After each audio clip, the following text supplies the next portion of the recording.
ഞാനൊരു ഈ കലയില്ലാത്ത ആളാണ്, അതുകൊണ്ട് ഇവരുടെ കൂടെ കൂടി കലയൊന്നും കാണിക്കാൻ എനിക്കറിയില്ല. ആകെ ഉള്ളത് മനുഷ്യർ പരസ്പരം ജനാധിപത്യപരമായി പെരുമാറണം എന്ന് കഴിഞ്ഞ ഒരു 10 വർഷമായിട്ടെങ്കിലും ഞാൻ മിനിമം വേണ്ടിക്കൊണ്ടിരിക്കുന്നുണ്ട്. നമുക്ക് ഈ വന്നിരിക്കുന്ന റിപ്പോർട്ട് എന്ന് പറയുന്നത് ഇത് ഉണ്ടാക്കിയെടുക്കുന്നതിന് വേണ്ടി നമ്മൾ ഇഷ്ടംപോലെ പണിയെടുക്കുക. പക്ഷെ അവർ 4 വർഷം ഒളിച്ചിരുന്നു എന്നുള്ള കാര്യവും നമ്മൾ അറിയേണ്ടത്. അത് ഭരിക്കുന്നവരുടെ ഒരു പ്രശ്നം തന്നെയാണ്.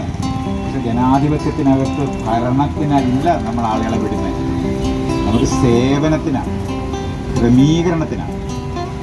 ഈ സ്ഥാപനങ്ങളെല്ലാം ഒന്ന് പതുക്കെ ഒന്ന് അഴിച്ചെടുക്കേണ്ടത്, ആ പണിയൊക്കെ എടുക്കേണ്ടതാണ്. അത് നമ്മുടെ വീട് തൊട്ട് സെക്രട്ടേറിയറ്റ് വരെ ഒന്ന് അഴിച്ചെടുക്കണം. ഈ ഒരു ഒഫീഷ്യൽ രേഖ ഉണ്ടായതുകൊണ്ട് മറ്റാണെങ്കിൽ നമ്മളിങ്ങനെ പറയുമ്പം ഉള്ളതാണോ ഇല്ലയോ എന്നൊക്കെ ആൾക്കാർക്ക് സംശയിക്കേണ്ട കാര്യമുണ്ട്. ഇതിപ്പോൾ ഒരു ജഡ്ജി തന്നെ ആൾക്കാരെ കേട്ട് രൂപപ്പെടുത്തുകയാണ്, ഒരു രേഖയാണ്. അപ്പം ഇനിയും തൊട്ട് നമ്മൾ ഈ കൊറോണയ്ക്ക് മുമ്പും പിന്നെ എന്ന് പറയുന്നത് പോലെ ഈ ഹേമ കമ്മിറ്റി റിപ്പോർട്ട് മുമ്പും പിന്നും എന്ന് പറയുന്ന തരത്തിൽ കേരളം നവീകരിക്കപ്പെടേണ്ടതുണ്ട്, ജനാധിപത്യവൽക്കരിക്കപ്പെടേണ്ടതുണ്ട്. അത് വീടിനകത്ത് തൊട്ട് ഞാൻ പറഞ്ഞില്ല സെക്രട്ടേറിയറ്റ് വരെ നവീകരിക്കപ്പെടേണ്ടതുണ്ട്. ശ്രദ്ധയോടെ നമ്മുടെ അവകാശവും അതുപോലെ തന്നെ അപ്പുറത്തിരിക്കുന്നവർ മര്യാദകേടായിട്ട് പെരുമാറുമ്പോൾ മര്യാദകേടാണെന്ന് പറയാനുള്ള ആർജവം ഉണ്ടാകുന്നവരായിട്ട് നമ്മൾ മാറേണ്ടത് ഈ ഒരു കാര്യം. അതുകൊണ്ട് ഇനിയിപ്പം കാത്തിരിക്കുകയല്ല വേണ്ടത്, ഉടനുടനെ പ്രതികരിക്കാൻ പറ്റുന്ന നിലവാരത്തിൽ അതിനുള്ള ഇൻസ്റ്റിറ്റ്യൂഷൻസ് ഒക്കെ നമുക്ക് ഓരോ സ്ഥലങ്ങളിലും സ്കൂളിനകത്ത് എന്തിനാണ് ഒരു ഹൗസിംഗ് ഇതുണ്ടെങ്കിൽ അതിനകത്ത് വേണം. ഇപ്പം നമ്മൾ എന്താ പറയേണ്ട റെസിഡൻസ് അസോസിയേഷൻ ഇതിനകത്തെല്ലാം വേണം.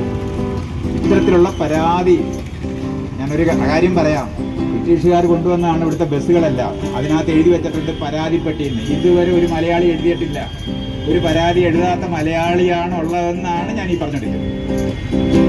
അവർ വിചാരിക്കുന്ന ജനാധിപത്യ രാജ്യമല്ലേ, അവിടെ ആൾക്കാർക്ക് പരാതി കാണുമെന്ന് വിചാരിച്ചിട്ടാണ് ഈ കംപ്ലയിൻറ്റ് ബോക്സ് ഒക്കെ ഉണ്ടാക്കിയിട്ടുള്ളത്. അപ്പം അത് ഇതുവരെ നമ്മൾ എഴുതാൻ പഠിച്ചിട്ടില്ലാത്ത കാരണം കൊണ്ട് പറയാനും എഴുതാനും പഠിക്കേണ്ടതുണ്ട്.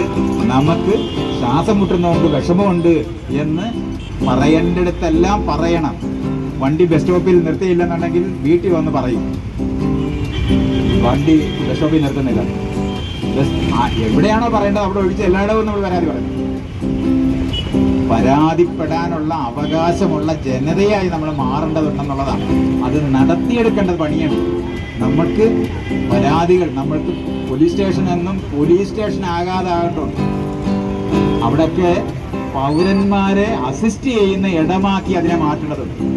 ഈ നമ്മൾ ഈ കാണുന്ന കോടതിക്കകത്ത് നമ്മളിപ്പോൾ നിൽക്കുന്നത് പോലെ നിൽക്കുകയല്ല വേണ്ടത്, ഇരിക്കാൻ കസേര വേണ്ട ഇടമാക്കി മാറ്റേണ്ടതുണ്ട്.